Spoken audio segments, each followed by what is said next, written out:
छोटे से गांव के किनारे घने जंगल के पास एक पुरानी और टूटी फूटी सी झोपड़ी थी। उस झोपड़ी में गरीब किसान धनिया अपनी बूढ़ी माँ और बेटी गौरी के साथ रहता था। धनिया के पास बस कुछ छोटे छोटे खेत थे। उन्हीं खेतों में मेहनत करके वह अपने परिवार का पेट पालता था। हर दिन सुबह सूरज निकलने से पहले ही धनिया उठ जाता। ठंडी हवा चल रही होती, आसमान में हल्की लालिमा होती और गांव के ज्यादातर लोग अभी गहरी नींद में होते। लेकिन धनिया अपने पुराने हल और बैलों को लेकर खेत की तरफ निकल पड़ता। दरवाजे पर खड़ी उसकी माँ प्यार से कहती, बेटा धनिया, थोड़ा आराम भी कर लिया कर। दिन रात इतनी मेहनत करते करते तू बहुत थक जाता होगा। सुबह से शाम तक खेत में काम करता है, फिर भी चेहरे पर शिकन नहीं लाता। मुझे तेरी चिंता होती है बेटा। शरीर को भी थोड़ा आराम देना ज़रूरी होता है। माँ, अगर मैं मेहनत नहीं करूँगा तो हमारे घर का चूल्हा कैसे चलेगा? हमारी ज़रूरतें कैसे पूरी होंगी? मुझे पता है मेहनत मुश्किल होती है, लेकिन यही हमारी ज़िंदगी का सहारा है। जब तक मेरे हाथ पैर चल रहे हैं मैं मेहनत करता रहूँगा, ताकि आपको कभी किसी चीज़ की कमी महसूस ना हो। तभी उसकी बेटी गौरी दौड़ते हुए आती और कहती, बाबा जल्दी वापस आना, मैं आपका इंतजार करूंगी। देर मत करना, मुझे अच्छा लगता है जब आप जल्दी घर आ जाते हैं। धनिया अपनी बेटी के सिर पर प्यार से हाथ फेरता और खेत की ओर चल पड़ता। दिन भर वह खेत में पसीना बहाता रहता, कभी तेज धूप, कभी अचानक बारिश, लेकिन धनिया मेहनत करना कभी नहीं छोड़ता। धनिया ने कभी हार नहीं मानी। वह हमेशा अपनी माँ से कहता, ईश्वर ने हमें मेहनत करने के लिए हाथ दिए हैं। अगर हम सच्चे दिल से मेहनत करते रहेंगे तो एक ना एक दिन हमारी किस्मत ज़रूर बदलेगी। ईश्वर मेहनत करने वालों को कभी खाली हाथ नहीं लौटाते। माँ उसकी बात सुनकर चुपचाप भगवान से प्रार्थना करती।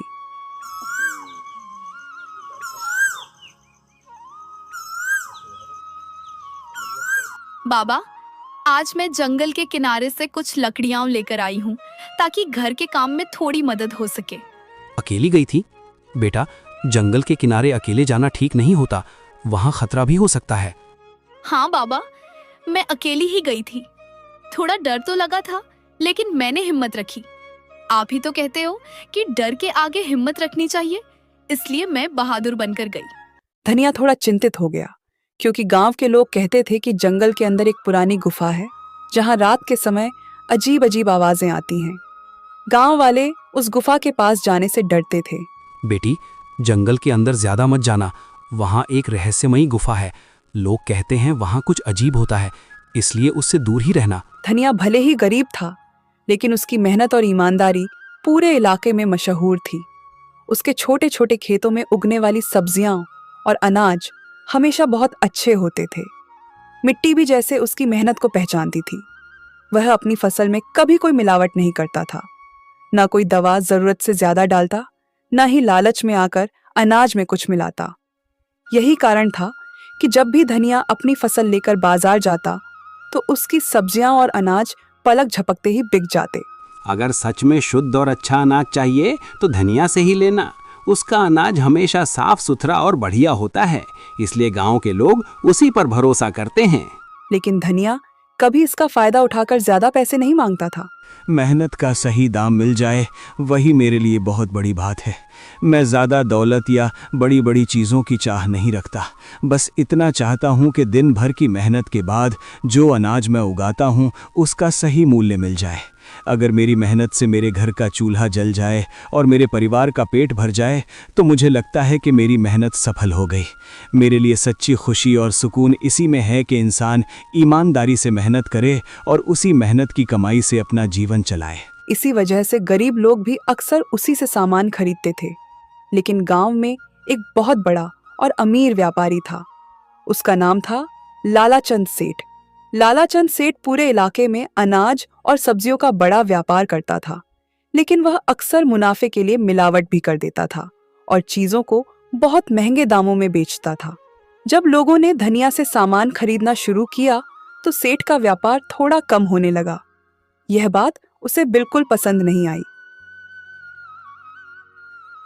एक दिन बाजार में उसने धनिया को देखते ही ताना मारा।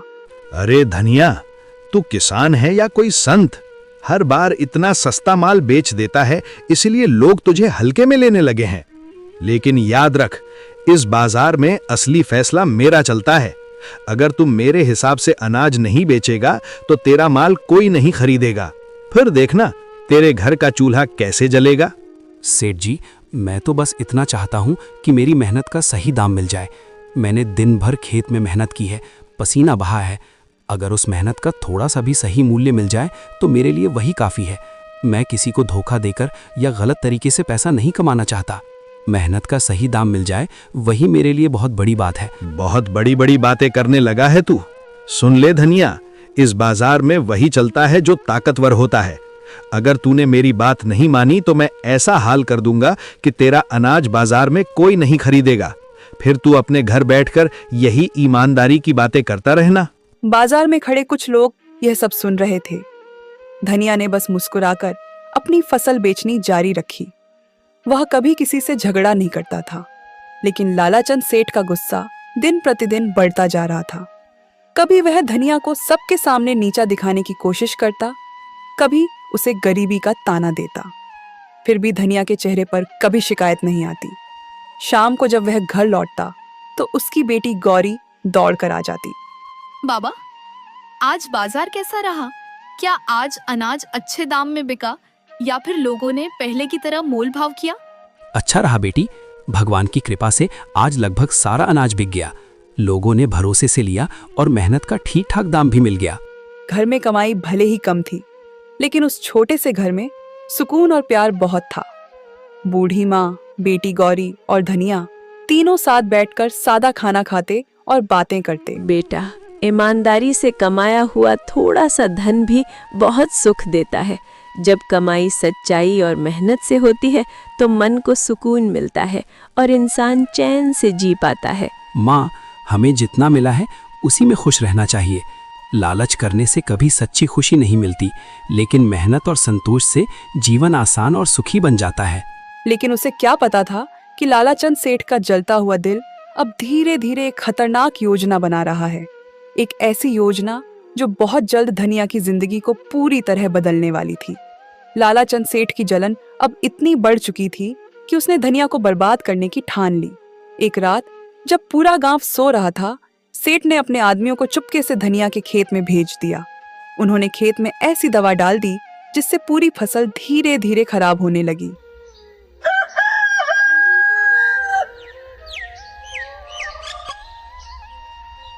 सुबह जब धनिया खेत पर पहुंचा तो उसकी आंखें फटी की फटी रह गईं।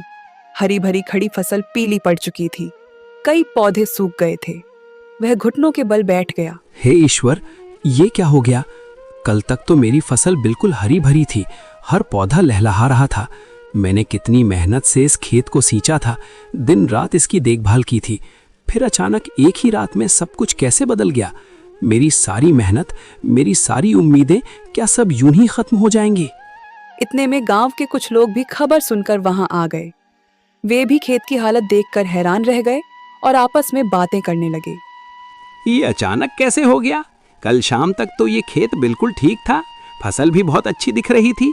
एक ही रात में इतने सारे पौधे कैसे सूख गए? कहीं किसी ने जानबूझकर तो कुछ नहीं किया? धनिया को समझते देर नहीं लगी कि यह किसी की साजिश है। उसे तुरंत लालाचंद सेठ का ख्याल आया। अगर ये सब सेठ का किया हुआ है तो मैं चुप नहीं बैठूंगा। मेरी मेहनत की फसल को इस तरह बर्बाद करना कोई छोटी बात नहीं है। मैंने दिन रात मेहनत करके इस खेत को सींचा था, हर पौधे को अपने बच्चे की तरह संभाला था। मैं पंचायत में जाकर न्याय मांगूंगा और सबके सामने सच रखूंगा, ताकि जिसने भी ये अन्याय किया है उसे उसकी सजा मिल सके। यह बात धीरे धीरे पूरे गांव में फैल गई। जब यह खबर लालाचंद सेठ तक पहुंची तो वह एक पल के लिए घबरा गया, लेकिन चालाक सेठ ने तुरंत एक नई और खतरनाक साजिश सोच ली। अगली सुबह वह खुद ही गांव की पंचायत में पहुंच गया। गांव के बड़े बुजुर्ग वहां बैठे थे। सेठ ने ऊंची आवाज में कहा, मुझे पंचायत से न्याय चाहिए। मेरे साथ बहुत बड़ा अन्याय हुआ है और मैं चाहता हूं कि गांव के सामने इस बात का फैसला हो।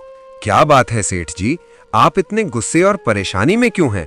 खुलकर बताइए कि आखिर मामला क्या है। मेरी सोने की अंगूठी चोरी हो गई है और मुझे पूरा शक है कि वो अंगूठी धनिया ने चुराई है। वही कल मेरे घर आया था, उसके बाद ही अंगूठी गायब हुई है। यह सुनते ही पंचायत में सन्नाटा छा गया। उसी समय किसी ने धनिया को बुला लिया। धनिया अपनी बूढ़ी माँ और बेटी गौरी के साथ वहां पहुंचा। धनिया, सेठ कह रहा है कि उसकी सोने की अंगूठी तुमने चुराई है। क्या ये सच है? पंचायत के सामने सच सच बता दो ताकि सही फैसला हो सके। धनिया की आंखों में हैरानी और दुख दोनों साफ दिखाई दे रहे थे। इतने बड़े इल्जाम से उसका दिल टूट गया था। मुखिया जी, मैं गरीब जरूर हूँ लेकिन चोर नहीं हूँ। मैंने किसी की अंगूठी नहीं चुराई। मैं मेहनत से कमाने वाला आदमी हूँ। किसी की चीज पर बुरी नजर डालना तो दूर, ऐसा सोच भी नहीं सकता। मेरा बेटा ऐसा काम कभी नहीं कर सकता। मैंने इसे हमेशा ईमानदारी और मेहनत की सीख दी है। ये किसी की चीज चुराने वाला नहीं है। अगर धनिया सच बोल रहा है तो फिर उसके घर की तलाशी ले ली जाए। पंचायत के सामने उसके घर को अच्छे से देख लिया जाए। अगर वहां मेरी अंगूठी नहीं मिली तो मैं भी मान जाऊंगा कि धनिया बेगुनाह है। पंचायत के लोग एक दूसरे का चेहरा देखने लगे। कुछ देर सोचने के बाद मुखिया ने कहा, सच जानने का एक ही तरीका है। हम सब अभी धनिया के घर चलेंगे और वहां अच्छी तरह तलाशी ली जाएगी। पंचायत के सामने सब कुछ साफ हो जाएगा और फिर उसी के अनुसार फैसला किया जाएगा। पंचायत के कई लोग, लालाचंद सेठ और गांव के कुछ और लोग धनिया के साथ उसके छोटे से घर की तरफ चल पड़े। धनिया की बूढ़ी माँ और छोटी बेटी गौरी भी डरते डरते उनके पीछे चल रही थी। धनिया का दिल बहुत तेज धड़क रहा था। उसे अपने ऊपर पूरा भरोसा था कि उसने कोई चोरी नहीं की। कुछ ही देर में सब लोग धनिया की झोपड़ी के सामने पहुंच गए। वह छोटी सी झोपड़ी थी, मिट्टी की दीवारें, ऊपर से घास फूस की छत और अंदर बहुत कम सामान। धनिया, हमें तुम्हारे घर की तलाशी लेनी पड़ेगी। पंचायत के सामने सच जानना जरूरी है, तभी इस मामले का सही फैसला हो पाएगा। मुखिया जी, मुझे किसी तलाशी से कोई डर नहीं है। आप पूरे घर की तलाशी ले लीजिए, हर कोना देख लीजिए। मेरे पास छुपाने के लिए कुछ भी नहीं है। अगर आपको अंगूठी मिल जाए तो पंचायत जो भी सजा देगी मुझे मंजूर होगी। लेकिन मैं फिर भी यही कहूँगा कि मैंने कोई चोरी नहीं की है। मैंने किसी की चीज को हाथ तक नहीं लगाया। पंचायत के 2-3 लोग झोपड़ी के अंदर गए। उन्होंने धीरे धीरे हर जगह देखना शुरू किया। कभी पुराने बर्तन उठाकर देखते, कभी कोने में रखी टोकरी को उलटते, कभी खाट के नीचे झांकते। धनिया बाहर खड़ा सब देख रहा था। उसकी माँ ईश्वर का नाम जप रही थी। कुछ देर तक तो कुछ भी नहीं मिला। धनिया के दिल में थोड़ी उम्मीद जागने लगी, लेकिन तभी एक आदमी ने अचानक जोर से आवाज लगाई, रुको, यहाँ कुछ चमक रहा है, जरा देखो तो सही। अरे, ये तो सोने की अंगूठी है। एक पल के लिए पूरा माहौल सन्न रह गया। देखा, मैंने कहा था ना, यही चोर है। अब सबके सामने सच आ गया। अंगूठी इसके ही घर से मिली है। नहीं, ये अंगूठी मेरी नहीं है। मैंने इसे कभी नहीं देखा। मुझ पर झूठा इल्जाम लगाया जा रहा है। ये झूठ है। मेरा बेटा ऐसा नहीं कर सकता। किसी ने जानबूझकर हमारे घर में ये अंगूठी रखी है ताकि धनिया को बदनाम किया जा सके। लालाचंद सेठ के चेहरे पर तुरंत नकली हैरानी आ गई। लेकिन अब पंचायत के लोग एक दूसरे की तरफ देखने लगे, क्योंकि अंगूठी सच में धनिया के घर से मिली थी। अब तो सबूत भी मिल गया। ऐसे आदमी को हमारे गांव में रहने का कोई हक नहीं है। जो चोर है उसे सख्त सजा मिलनी चाहिए ताकि दूसरे भी डरे। मैंने चोरी नहीं की। मुझ पर भरोसा कीजिए, मैं कभी किसी की चीज नहीं चुराऊंगा। ये सब झूठा इल्जाम है। लेकिन उसकी बात सुनने वाला कोई नहीं था। गांव वाले लालाचंद की तरफ देखकर सिर हिला रहे थे और किसी ने धनिया की ओर ध्यान ही नहीं दिया। अगर आज ऐसे चोर को सजा नहीं मिली तो कल कोई भी आदमी चोरी करने लगेगा। गांव की शांति और नियमों की रक्षा के लिए मैं इसे बर्दाश्त नहीं कर सकता। कोई भी ऐसा काम करे तो उसका अंजाम यही होना चाहिए ताकि बाकी लोग सबक सीखें। ऐसे आदमी को गांव से निकाल देना चाहिए। इसे यहाँ रहने का कोई हक नहीं। धनिया, पंचायत के सामने ये मामला बहुत गंभीर है। तुम्हारे घर से अंगूठी मिली है और यही सबसे बड़ा सबूत माना जा रहा है। हमारे पास इसी आधार पर फैसला करना होगा। हमें सच जानना है और उसी अनुसार न्याय करना है। मैंने चोरी नहीं की। मुझ पर भरोसा कीजिए, मैं कभी किसी की चीज नहीं चुराऊंगा। ये सब झूठा इल्जाम है। मुखिया जी, मैं गरीब जरूर हूँ, लेकिन चोर नहीं हूँ। मैंने किसी की चीज हाथ नहीं लगाई। किसी ने जानबूझकर मुझे फंसाया है ताकि मुझे बदनाम किया जा सके। लेकिन पंचायत के कई लोग अब सेठ की बातों में आ चुके थे। ऐसे आदमी को गांव से निकाल देना चाहिए। इसे यहाँ रहने का कोई हक नहीं। मत करो ऐसा। हम कहाँ जाएंगे? हमारा तो यही एक घर है, यही हमारी जिंदगी है। पंचायत का निर्णय है कि धनिया को चोरी के अपराध में आज से इस गांव से निकाल दिया जाए। ये फैसला गांव की शांति और कानून के लिए लिया गया है। यह सुनते ही धनिया जैसे पत्थर का बन गया।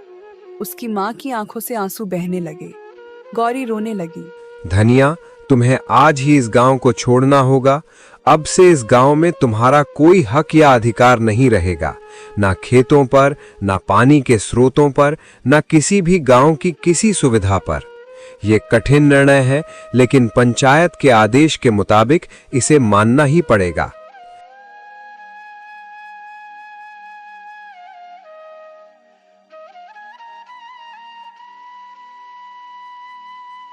यह सुनकर धनिया ने एक बार पूरे गांव की तरफ देखा। वह वही गांव था जहां उसने बचपन बिताया था, जहां उसके पिता रहते थे, जहां उसने अपने खेतों में दिन रात मेहनत की थी। लेकिन आज उसी गांव से उसे एक चोर समझकर निकाल दिया जा रहा था। लालाचंद सेठ दूर खड़ा यह सब देख रहा था। उसके चेहरे पर एक हल्की संतुष्टि भरी मुस्कान थी, क्योंकि उसकी साजिश सफल हो चुकी थी। शाम होते होते धनिया ने अपनी झोपड़ी से थोड़े बहुत सामान बांध लिए। उसकी माँ और गौरी उसके साथ खड़ी थीं। तीनों धीरे धीरे गांव से बाहर निकलने लगे। सूरज ढल रहा था और सामने घना जंगल दिखाई दे रहा था। उन्हें नहीं पता था कि अब वे कहाँ जाएंगे, लेकिन किस्मत उन्हें धीरे धीरे उसी जंगल की रहस्यमयी गुफा की तरफ ले जा रही थी, जहां से उनकी जिंदगी की कहानी एक बिल्कुल नया मोड़ लेने वाली थी। तीनों दर दर भटकते हुए जंगल के रास्तों पर चल रहे थे। कभी दूर से किसी पक्षी की आवाज आती, कभी झाड़ियों में कोई जानवर सरसराता। धनिया बार बार पीछे मुड़कर गांव की तरफ देखता, लेकिन अब वहां लौटने का कोई रास्ता नहीं था। उसके दिल में एक ही बात बार बार चुभ रही थी। उसे गांव से निकाले जाने का उतना दुख नहीं था जितना इस बात का था कि उस पर चोरी का झूठा इल्जाम लगा दिया गया था।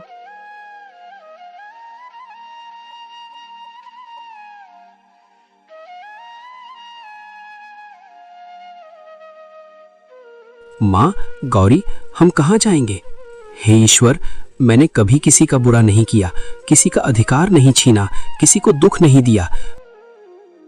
फिर भी आज मुझे चोर समझ लिया गया, मेरी मेहनत और ईमानदारी पर शक किया गया। लेकिन मैं जानता हूँ कि सच्चाई अंततः जीतती है और आपकी न्यायपूर्ण दृष्टि के सामने किसी का छल और अन्याय टिक नहीं सकता। उसकी आंखें भर आईं, लेकिन वह अपने आंसू अपनी माँ और बेटी के सामने छुपा रहा था।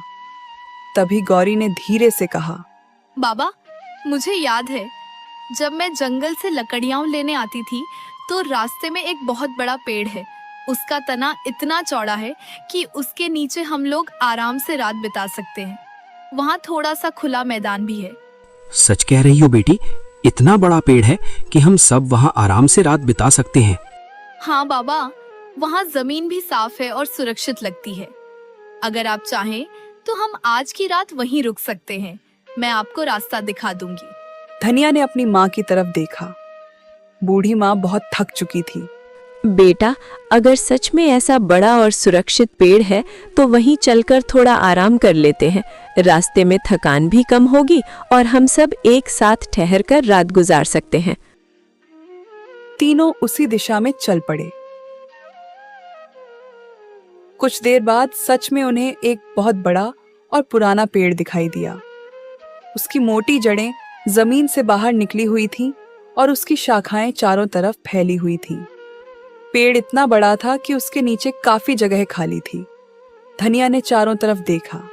जंगल धीरे धीरे अंधेरे में डूब रहा था। आज की रात हम यहीं रुकेंगे।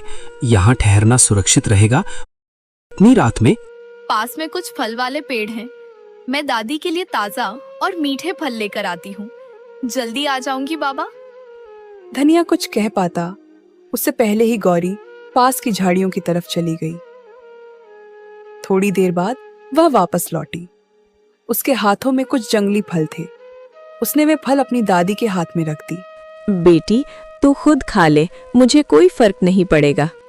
पहले आप खाइए दादी, आप सबसे ज्यादा थकी हुई हैं। मैं तब तक इंतजार कर लूंगी, आपका पेट भरा होना जरूरी है। बाबा, आप दुखी मत होइए, आपने कभी कुछ गलत नहीं किया। सब जानते हैं कि आप सच्चे और ईमानदार इंसान हैं। एक दिन जरूर आएगा जब सबको सच पता चल जाएगा और तब सभी लोग समझेंगे कि आप बेगुनाह हैं। अपनी बेटी यह बात सुनकर धनिया की आंखें भर आईं। बूढ़ी माँ आसमान की तरफ देख रही थी। तारों से भरा आसमान जैसे उन्हें दिलासा दे रहा था। पेड़ के नीचे बैठे बैठे काफी समय बीत चुका था। रात धीरे धीरे गहरी होने लगी थी। आसमान में काले बादल घिर आए थे और ठंडी हवा चलने लगी थी।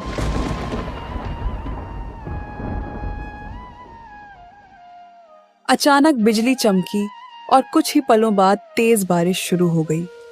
पहले तो हल्की हल्की बूंदें गिरने लगीं, लेकिन देखते ही देखते बारिश बहुत तेज हो गई।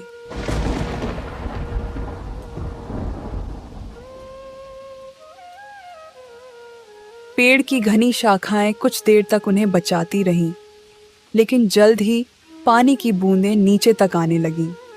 बूढ़ी माँ कांपने लगी। गौरी भी अपने पिता के पास सिमट गई। धनिया ने चारों तरफ चिंतित होकर देखा। अगर ऐसे ही बारिश होती रही तो हम सब पूरी तरह भीग जाएंगे और तब बीमार पड़ने का डर भी रहेगा। हमें तुरंत कहीं ऐसा स्थान ढूंढना होगा जहां हम सिर छुपा सकें और थोड़ी देर के लिए सुरक्षित रह सकें। यह सोचकर धनिया तुरंत उठ खड़ा हुआ। वह बारिश में भीगते हुए आसपास जगह ढूंढने लगा। जंगल में अंधेरा था और हर तरफ पानी की आवाज गूंज रही थी।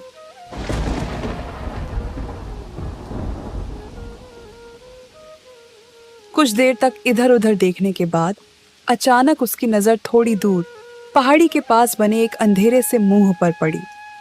वह ध्यान से देखने लगा। बारिश की चमकती बिजली में उसे साफ दिखाई दिया। वह एक गुफा थी। धनिया जल्दी से अपनी माँ और गौरी के पास आया और बोला, चलो, मुझे सामने एक गुफा दिखाई दे रही है। वहां जाकर हम बारिश से बच सकते हैं और थोड़ा आराम कर सकते हैं। जल्दी चलते हैं, बारिश तेज हो रही है। तीनों जल्दी जल्दी उस तरफ चल पड़े। कुछ ही देर में वे उस गुफा के अंदर पहुंच गए। गुफा अंदर से काफी बड़ी थी। सबसे अच्छी बात यह थी कि गुफा के अंदर न तो पानी टपक रहा था और न ही तेज हवा आ रही थी। बाहर जोरदार बारिश हो रही थी, लेकिन गुफा के अंदर एक अजीब सी शांति थी, जैसे यह जगह उन्हें सुरक्षित रखने के लिए ही बनी हो। धनिया ने राहत की सांस ली। कम से कम आज की रात हम यहाँ आराम से गुजार सकते हैं। धीरे धीरे थकान के कारण तीनों वहीं बैठते बैठते सो गए।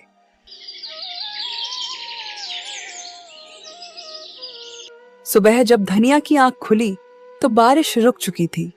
गुफा के बाहर से हल्की धूप अंदर आ रही थी।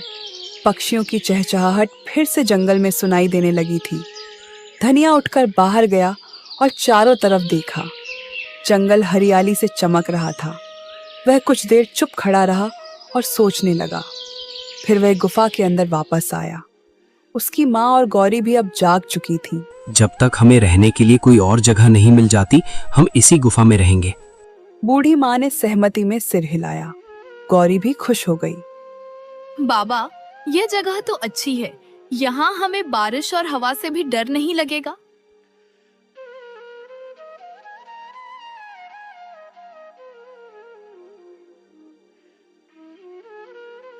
दिन बीतने लगे। धीरे धीरे गुफा ही धनिया, उसकी माँ और गौरी का नया घर बन गई। सुबह धनिया जंगल से लकड़ियां और फल लाता, गौरी गुफा के अंदर साफ सफाई करती और बूढ़ी माँ पास बैठकर ईश्वर का नाम जपती रहती।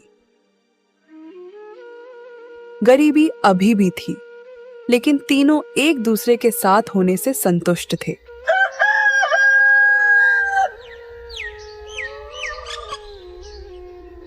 एक दिन सुबह गौरी गुफा के अंदर झाड़ू लगा रही थी। वह धीरे धीरे गुफा के कोने कोने की धूल साफ कर रही थी। झाड़ू लगाते लगाते वह गुफा के पीछे वाले हिस्से तक पहुंच गई। वहां पत्थरों के बीच कुछ अजीब सा दिखाई दिया। गौरी रुक गई। उसे लगा जैसे वहां कोई पुरानी थैली पड़ी हो। उसने झुककर उसे उठाया। उस थैली के अंदर चमकते हुए सोने के सिक्के भरे हुए थे।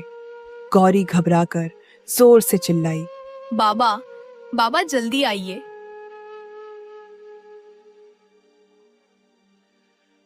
क्या हुआ बेटी? गौरी ने कांपते हाथों से वह थैली अपने पिता को दिखाई। धनिया ने जब अंदर देखा तो वह भी कुछ पल के लिए हक्का बक्का रह गया। थैली में सचमुच बहुत सारे सोने के सिक्के थे। बूढ़ी माँ भी पास आ गई। लगता है भगवान ने हमारी सच्चाई और हमारे दुखों को देखकर हम पर दया की है। उसने हमें कठिन समय में सहारा दिया, हमारी मेहनत और ईमानदारी को महत्व दिया और अब हमें सुख, सुरक्षा और सम्मान मिला है। सच में उसकी कृपा से ही आज हमारा परिवार खुशहाल और सुरक्षित है। धनिया कुछ देर तक चुप खड़ा रहा। उसकी आंखों में आंसू आ गए। उसे लगा जैसे ईश्वर ने आखिरकार उसकी ईमानदारी का फल दे दिया हो। अब हमें इस जंगल में रहने की जरूरत नहीं है।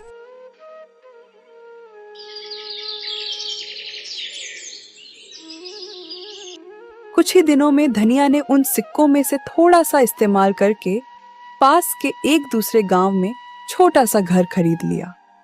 वह अपनी माँ और गौरी के साथ वहां रहने लगा।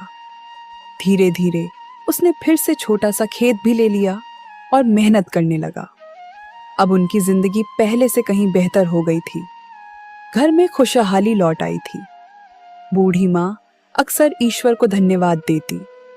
लेकिन कुछ ही समय में धनिया के अमीर बनने की खबर दूर दूर तक फैल गई। यह बात आखिरकार लालाचंद सेठ के कानों तक भी पहुंच गई। जब उसने सुना कि जिसे उसने गांव से निकलवा दिया था वही धनिया अब अमीर हो गया है, तो वह एकदम हक्का बक्का रह गया। वह गुस्से और हैरानी से बोला, ये कैसे हो सकता है? वो गरीब किसान जिसने कभी किसी से कुछ नहीं लिया, इतना मेहनती और ईमानदार रहा, अब इतना अमीर कैसे बन गया? ये तो किसी ने सोचा भी नहीं होगा। सेठ को जल्द ही पता चल गया कि धनिया को जंगल की गुफा में सोने के सिक्के मिले थे। यह सुनते ही लालाचंद सेठ की आंखों में लालच चमकने लगा। अगर सच में उस गुफा में सोने की सिक्कों की थैली मिली थी तो इसका मतलब ये है कि वहां और भी खजाने छुपे हुए हो सकते हैं।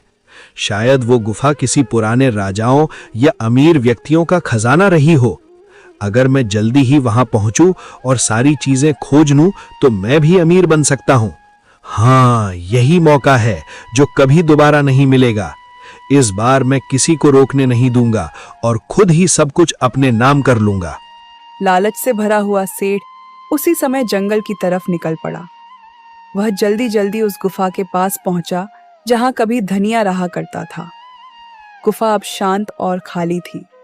सेठ की आंखों में लालच साफ दिखाई दे रहा था। वह तेजी से गुफा के अंदर जाने लगा। उसे बस एक ही चीज चाहिए थी, खजाना। लेकिन उसे यह नहीं पता था कि लालच में उठाया गया उसका यह कदम उसकी जिंदगी का सबसे बड़ा सबक बनने वाला है। वो मन ही मन सोच रहा था, अगर धनिया को यहाँ सोने के सिक्के मिले थे तो जरूर यहाँ और भी खजाना होगा। लालच में वह गुफा के अंदर और गहराई तक जाने लगा। कुछ देर बाद अचानक उसकी नजर एक पत्थर के पीछे पड़ी एक पुरानी थैली पर गई। सेठ जल्दी से वहां दौड़ा। उसने थैली उठाकर खोली और जैसे ही अंदर देखा उसकी आंखें चमक उठी। उस थैली में भी सोने के कई सिक्के भरे हुए थे। आज तो मेरी किस्मत खुल गई। आखिरकार मेहनत और भाग्य दोनों मेरे साथ हैं। अब मैं वही कर सकता हूं जो हमेशा चाहता था। इतना धन जमा करूं कि कोई मुझसे टक्कर भी न ले सके। सेठ खुशी से हंस पड़ा। उसने जल्दी से वह थैली हाथ पर रख ली। अब वह गुफा से बाहर निकलने के लिए मुड़ा, लेकिन जैसे ही वह आगे बढ़ा उसे अचानक एहसास हुआ कि उसे बाहर जाने का रास्ता समझ नहीं आ रहा था। गुफा के अंदर कई छोटे छोटे रास्ते थे। सेठ एक रास्ते पर गया, फिर वापस लौटा, फिर दूसरे रास्ते पर गया, लेकिन हर रास्ता उसे फिर उसी जगह पर ले आता। धीरे धीरे शाम होने लगी। सेठ घबराने लगा। वह तेजी से इधर उधर भागने लगा, लेकिन उसे गुफा से बाहर निकलने का रास्ता नहीं मिल रहा था। पहला दिन बीत गया। दूसरे दिन भी सेठ उसी गुफा में भटकता रहा। उसके पास खाने को कुछ नहीं था। प्यास और डर से उसकी हालत खराब होने लगी। तीसरा दिन भी गुजर गया। अब सेठ पूरी तरह थक चुका था। वह एक पत्थर के सहारे बैठ गया। उसके मन में अचानक एक ख्याल आया। वह धीरे धीरे खुद से बोलने लगा, शायद यही मेरे लालच की सजा है। मैंने सिर्फ अपना फायदा सोचा और दूसरों की परवाह नहीं की। अब ये सोना मेरे हाथों में है, लेकिन ऐसा लग रहा है जैसे ये मुझे बंधक बना रहा है। शायद जब तक मैं इसे पकड़े रहूंगा, तब तक मैं इस गुफा से बाहर नहीं निकल पाऊंगा। ये खजाना मेरे लिए वरदान नहीं, बल्कि एक फंदा बन गया है, और अब मुझे इसका सामना करना ही पड़ेगा। कुछ पल सोचने के बाद उसने वह सोने की थैली जमीन पर रख दी। फिर धीरे धीरे पीछे मुड़ा और बिना उस थैली को उठाए तेजी से आगे बढ़ने लगा। कुछ ही देर बाद अचानक उसे दूर से हल्की रोशनी दिखाई दी। वह उसी दिशा में भागा और कुछ पलों बाद वह गुफा के बाहर पहुंच गया। ताजी हवा उसके चेहरे से टकराई। सेठ जमीन पर बैठ गया और जोर जोर से सांस लेने लगा। उसकी जान में जान आ गई थी, लेकिन उसी समय उसके दिल में भारी पछतावा भी होने लगा। वह सोचने लगा, अगर मैंने लालच में आकर धनिया के साथ गलत नहीं किया होता, तो आज मुझे ये दिन नहीं देखना पड़ता। अगर मैंने उसकी मेहनत और ईमानदारी का सम्मान किया होता, उसे गांव से नहीं निकाला होता, तो शायद मैं आज इस गुफा में फंसा नहीं होता। मेरी अपनी लालच और अधूरी चालाकियों ने मुझे यहां तक पहुंचाया है। अब समझ आया कि दूसरों के अधिकारों की चोरी करके कोई कभी सच्ची खुशी या अमीरी हासिल नहीं कर सकता। अब उसे समझ आ चुका था कि लालच इंसान को अंधा बना देता है, और कभी-कभी वही लालच इंसान को ऐसी मुसीबत में डाल देता है जहां से निकलना बहुत मुश्किल हो जाता है। लालाचंद सेठ धीरे धीरे गांव की तरफ लौटने लगा, लेकिन इस बार उसके मन में खजाने का लालच नहीं, बल्कि अपनी गलती का पछतावा था। कुछ समय बाद पूरे गांव में धीरे धीरे यह बात फैल गई कि धनिया पर लगाया गया चोरी का इल्जाम झूठा था। गांव के कुछ पुराने बुजुर्ग और लोग, जिन्होंने सब देखा था, अब मुखर होकर कहने लगे, धनिया तो हमेशा ईमानदार और मेहनती रहा है। उसने कभी किसी का फायदा नहीं लिया, हमेशा अपने पसीने की कमाई से घर चलाया। हमें ये नहीं भूलना चाहिए कि सच्चाई और ईमानदारी ही असली ताकत है। अब समय है कि हम उसका सम्मान वापस दें, उसे सही जगह और उसका हक लौटाएं। जिसने भी उसके साथ अन्याय किया, उसे समझना चाहिए कि सच का सामना करना ही पड़ता है। इस बात का पता पंचायत तक पहुंच गया। सभी सरपंच और पंचायत के लोग, जिन्होंने पहले फैसला सुनाया था, अब खुद जाकर हालात की जांच करना चाहते थे। एक दिन गांव के मुख्य सरपंच अपने कुछ भरोसेमंद आदमियों के साथ पास के गांव में जाकर धनिया के नए घर पहुंचे। वे चाहते थे कि धनिया को वापस गांव बुलाया जाए और उसे उसका सही सम्मान लौटाया जाए। धनिया, हम जानते हैं कि तुम्हारे साथ बहुत बड़ा अन्याय हुआ है। हमने अब सब कुछ देखा और समझा है। कृपया गांव लौट आओ। हम तुम्हें सम्मान देंगे, तुम्हारा हक वापस करेंगे और सभी अपनी गलतियां मानेंगे। तुम्हारे बिना ये गांव अधूरा है। लेकिन धनिया ने शांत और दृढ़ स्वर में जवाब दिया, मुखिया जी, मैं आभारी हूँ कि आप सच को जानने और मेरे पक्ष में खड़े होने आए, लेकिन मैं अभी इस गांव को नहीं छोड़ सकता। ये गांव ही वो जगह है जिसने मुझे मदद दी, मुझे यहाँ सम्मान दिया और मेरी माँ और बेटी के लिए एक सुरक्षित ठिकाना बनाया। यहाँ की मिट्टी, यहाँ के लोग और यहाँ की मेहनत मुझे जोड़ती है। जब तक मैं यहाँ हूँ, मैं इस गांव को नहीं छोड़ूंगा और अपनी मेहनत और ईमानदारी से इसे और भी बेहतर बनाने की कोशिश करूंगा। धनिया की यह बात सुनकर सरपंच कुछ पल के लिए चुप रह गए। फिर उन्होंने धीरे धीरे सिर झुकाया और स्वीकार किया, धनिया, हम तुम्हारे फैसले का पूरी तरह सम्मान करते हैं। तुम्हारे फैसले में तुम्हारी समझदारी और धैर्य झलकता है, और इस बार हमें यह भी सुनिश्चित करना होगा कि लानाचंद सेठ को उसके किए का उचित दंड दिया जाए, ताकि वो और किसी के साथ ऐसा अन्याय ना कर सके, और सबको ये संदेश मिले कि जो भी ईमानदारी और मेहनत के रास्ते पर चलता है उसका हक कभी दबाया नहीं जा सकता। गांव लौटकर पंचायत ने फैसला सुनाया। लालाचंद सेठ को जुर्माने के रूप में दंडित किया गया और उसे गांव से हमेशा के लिए निकाल दिया गया। सब लोग इस फैसले से संतुष्ट हुए। अब धनिया के नाम पर फिर से सम्मान और भरोसा लौट आया। गांव के लोग खुश थे कि सच्चाई हमेशा जीतती है।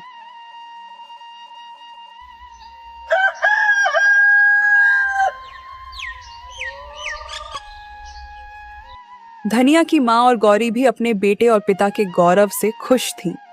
धनिया अब अपने गांव में सुरक्षित और सम्मानित रह सकता था। वह जानता था कि ईमानदारी और मेहनत का फल देर से सही लेकिन निश्चित रूप से मिलता है। गौरी अपने पिता की ओर देखकर मुस्कुराई और बोली, बाबा देखो, सच की जीत हमेशा होती है, चाहे कितनी भी मुश्किलें आइए। सच्चाई और ईमानदारी का मार्ग कभी खाली नहीं जाता। मुझे लगता है कि हम सब ने यह सच में महसूस किया। हाँ बेटी, और यही सीख हमें हमेशा याद रखनी चाहिए। ईमानदारी, मेहनत और सच्चाई का मार्ग ही असली ताकत है। अगर हम इसे अपनाएं तो कोई भी चुनौती हमें नहीं हरा सकती। यही रास्ता हमें सही मंजिल तक ले जाता है। और इस तरह धनिया, उसकी माँ और गौरी ने अपने नए घर में खुशी खुशी जीवन बिताना शुरू किया। साथ ही गांव में उनका सम्मान और प्यार हमेशा बरकरार रहा।